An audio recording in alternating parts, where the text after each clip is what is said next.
বাইরে পরিচয় এরকম এক এক রকমের পরিচয় এক একজন, কিন্তু যেহেতু ভেতরের শিবির এবং দলের তাদের একটা এজেন্ডা আছে, সেই এজেন্ডা নিয়ে তারা ছাত্রদের উপকার করেছে।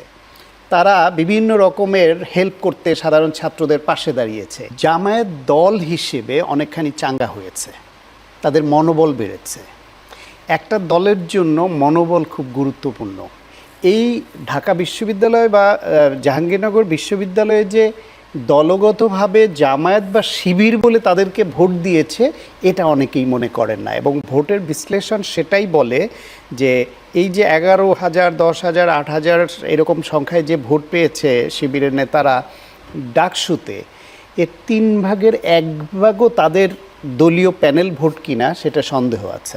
এই ডাকসু এবং জাকসু এর প্রভাব যে জাতীয় নির্বাচনে একেবারে নেই এমন নয়, আবার এটার প্রভাব খুব তীব্রভাবে পড়বে এবং জাতীয় নির্বাচনেরও রেজাল্ট বা রিফ্লেকশন এমনই হবে সেটাও নয়। আচ্ছা আচ্ছা, এবার আসি তাহলে 50-50ও না, কিছুটা প্রভাব, সামান্য প্রভাবটা কি? সেটা হলো এই ছাত্র সংসদ নির্বাচনে যারা বিজয়ী হয়, যেমন নাম উল্লেখ করেই বলি, এখন তো আর রাগঢাকের কিছু নাই, যেহেতু দলীয় পরিচয়টা নির্বাচন প্যানেল না দিলেও শিবির যারা করে, শিবিরের সমর্থিত প্যানেল, তারা ডাকসু এবং জাকসু 2 জায়গায় মেজরিটি জিতেছে এবং প্রধান পদগুলো তারা পেয়েছে। সেই হিসেবে অনেকে এরকম মনে করেন যে জাতীয় নির্বাচন হলেও তারা এই রকম বিজয় হবে কিনা বা সেই প্রভাব পড়বে কিনা।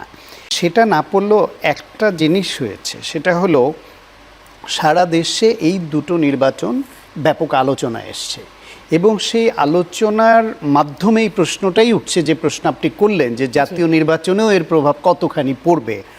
কিন্তু এটা সত্য যে এইখানে শিবির জেতার ফলে জামায়াত দল হিসেবে অনেকখানি তাদের মনোবল বেড়েছে। একটা দলের জন্য মনোবল খুব গুরুত্বপূর্ণ, রাজনীতিতে বলেন, ইভেন একটা খেলায় যদি একটা টিমের মনোবল থাকে, তার ওই মনোবলের কারণে অনেকখানি এগিয়ে যায়। ফলাফল কমিটির উজ্জীবিত করেছে, সেটা বলছেন, দল হিসেবে জামায়াতকে উজ্জীবিত করেছে। সেই দিক থেকে একটা প্রভাব তো পড়েছে, বেনিফিট তারা পাবে। কিন্তু ধরেন এই ঢাকা বিশ্ববিদ্যালয় বা জাহাঙ্গীরনগর বিশ্ববিদ্যালয়ে যে ছাত্ররা পড়ালেখা করে, তারা এইখানে ভোট দিয়েছে, প্রার্থী যারা যারা হয়েছে তার মধ্যে তুলনামূলক বিচারে যাকে বেটার মনে হয়েছে, সেটা কি ব্যবহারে, পরোপকারিতায়, মেধায়, আচরণে, সব মিলিয়ে এই ঢাকা বিশ্ববিদ্যালয় বা জাহাঙ্গীরনগর বিশ্ববিদ্যালয়ে যে দলগতভাবে জামায়াত বা শিবির তাদেরকে ভোট দিয়েছে, এটা অনেকেই মনে করেন না। এবং ভোটের বিশ্লেষণ সেটাই বলে যে এই যে 11,000, 10,000, 8,000 এরকম সংখ্যায় যে ভোট পেয়েছে শিবিরের নেতারা ডাকসুতে, এর 3 ভাগের 1 ভাগও তাদের দলীয় প্যানেল ভোট কিনা সেটা সন্দেহ আছে অনেকের। সাধারণ ছাত্রছাত্রীরা ভোট দিয়েছে, ছাত্রীরা বেশি ভোট দিয়েছে শিবিরের এই নেতাদেরকে। ছাত্রীরা তো দেশে ওই সংখ্যায় জামায়াত বা শিবির করে না, এটা প্রমাণিত সত্য, ভবিষ্যতেও প্রমাণ পাবেন। তাহলে তারা ভোট দিল কেন? দিল কারণ হচ্ছে তারা যাদেরকে চিনে, বাম ঘরানার যারা আসছে, এটা একটা গ্রুপ। বাকশাস যারা এই যে এনসিপির ছাত্র সংগঠন, তারা একটা গ্রুপ, স্বতন্ত্র কেউ কেউ দাঁড়িয়েছে, তারা একটা গ্রুপ, ছাত্রদল একটা গ্রুপ এবং শিবিরপন্থীরা একটা গ্রুপ। এই ক্ষেত্রে মূলত প্রতিদ্বন্দ্বিতা গড়ে উঠেছিল ছাত্রদল এবং শিবিরের মধ্যে। ফলে একটা ধারণা তৈরি হয়েছিল যে ছাত্রদল বা শিবির কেউ একজন জিতবে, অন্যরা কিন্তু জেতার আলোচনায় আসেনি। ফলে নির্বাচনী দৌড়ে যারা তৃতীয় চতুর্থর আলোচনায় থাকে, তাদের প্রতি অনেকের ভোট দেওয়ার আগ্রহটা কমে যায়। সেই তুলনায় উমামা, শামীম এরা কিন্তু খুব ভালো ভোট পেয়েছে, ইভেন আপনার মেঘমাল্লার ও ভালো ভোট পেয়েছে।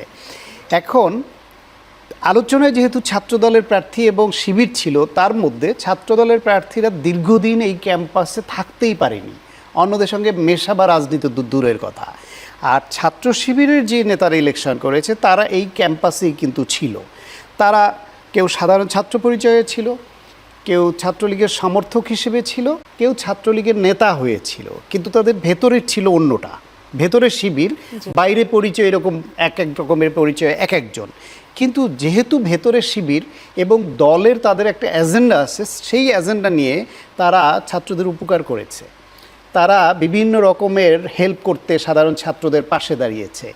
তারা ওই ধর্মীয় কাজে সম্পৃক্ত থেকেছে এবং তার মাধ্যমে অন্য ছাত্রদের সঙ্গে সেক্ষেত্রে, সম্পর্ক করেছে। ডক্টর সেই সাখাওয়াত বিবেচনায় তাদের সঙ্গে যে সম্পর্কটা সাধারণ ছাত্রদের হয়েছে এবং তাদের ব্যবহার, কথাবার্তা ধরনের অ্যাগ্রেসিভনেস বা উগ্রতা